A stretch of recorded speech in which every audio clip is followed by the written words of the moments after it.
కేవలం 7,999K up to 10 kgs వరకు బరువు తగ్గి అధిక బరువు నుంచి వచ్చే ప్రధాన సమస్యలను దూరం చేసుకోండి.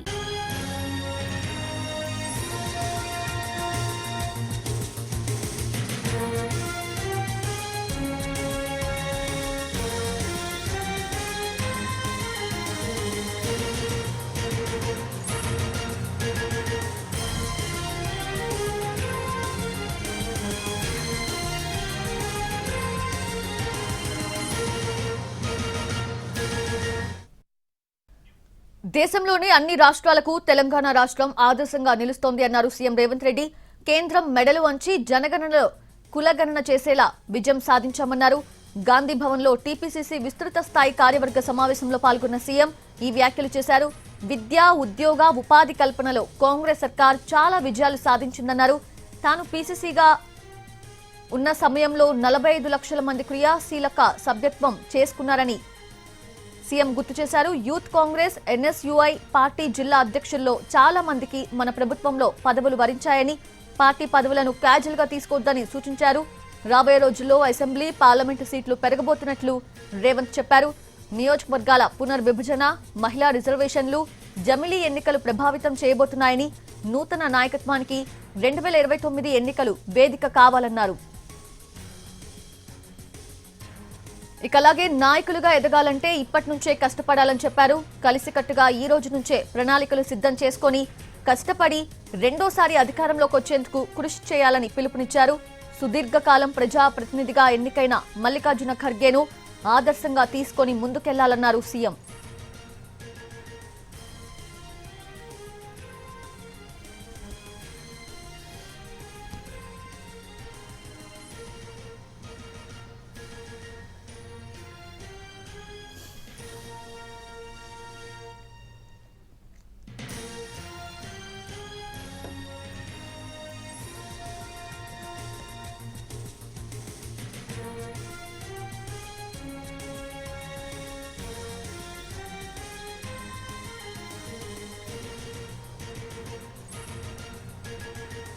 దేశంలోని అన్ని రాష్ట్రాలకు తెలంగాణ రాష్ట్రం ఆదర్శంగా నిలుస్తుంది అన్నారు సీఎం రేవంత్ రెడ్డి. కేంద్రం మెడలు వంచి జనగణనలో కులగణన చేసేలా విజయం సాధించామన్నారు. గాంధీ భవన్లో టీపీసీసీ విస్తృత స్థాయి కార్యవర్గ సమావేశంలో పాల్గొన్న ఆయన ఈ వ్యాఖ్యలు చేశారు. విద్య, ఉద్యోగ, ఉపాధి కల్పనలో కాంగ్రెస్ సర్కార్ చాలా విజయాలు సాధించిందన్నారు. తాను పీసీసీ చీఫ్ గా ఉన్న సమయంలో 45 లక్షల మంది క్రియాశీలక సభ్యత్వం చేసుకున్నారని గుర్తు చేశారు CM. Youth Congress, NSUI party జిల్లా అధ్యక్షుల్లో చాలా మందికి మన ప్రభుత్వంలో పదవులు వరించాయని, పార్టీ పదవులను క్యాజువల్ గా తీసుకోవద్దని సూచించారు సీఎం.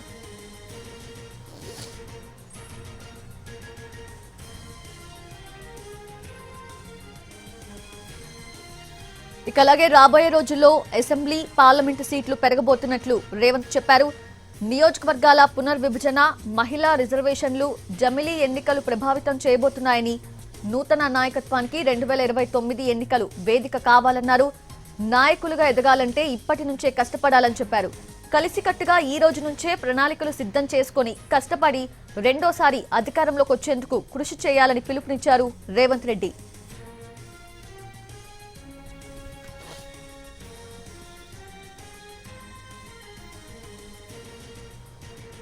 అయితే సుదీర్ఘకాలం ప్రజాప్రతినిధిగా ఎన్నికైన మల్లికార్జున ఖర్గేను ఆదర్శంగా తీసుకొని ముందుకెళ్లాలన్నారు సీఎం రేవంత్ రెడ్డి.